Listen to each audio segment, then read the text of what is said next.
আমাৰ সমাজত কিছুমান এনেকুৱা হিয়াল আছে যিবোৰে কাৰোবাৰ হাজবেণ্ড কামলৈ যোৱাৰ পাছত তেওঁৰ ৱাইফক লগালগ ফোন কৰি ক'ব ব'লা আমি লগ কৰোঁ, ব'লা আমি হোটেলত থাকিব যাওঁ। সেইসকলক মই এটা কথা ক'ব বিচাৰোঁ, যিগৰাকী মানে যাৰ ৱাইফৰ লগত তুমি এতিয়া এফেয়াৰ কৰি আছা, সেই ৱাইফগৰাকী নিজৰ হাজবেণ্ডক মিছা কথা কৈ পেলাই তোমাৰ লগত আছে।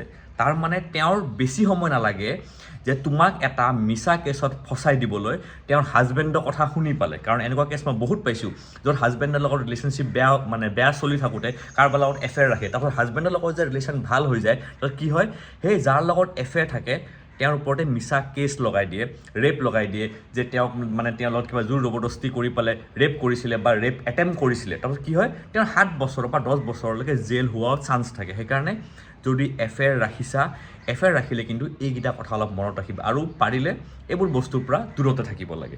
বিৰাটে দৰকাৰী ভিডিঅ', যিসকলে বেলেগৰ এনেকুৱা ৱাইফবোৰ বিচাৰি থাকে, যাৰ মানে ধৰকচোন হাজবেণ্ডৰ লগত বেয়া ৰিলেশ্যন চলি আছে বা কিবা মানে প্ৰব্লেম চলি আছে, সেইসকললৈ ভিডিঅ'বোৰ পঠাই দিয়া।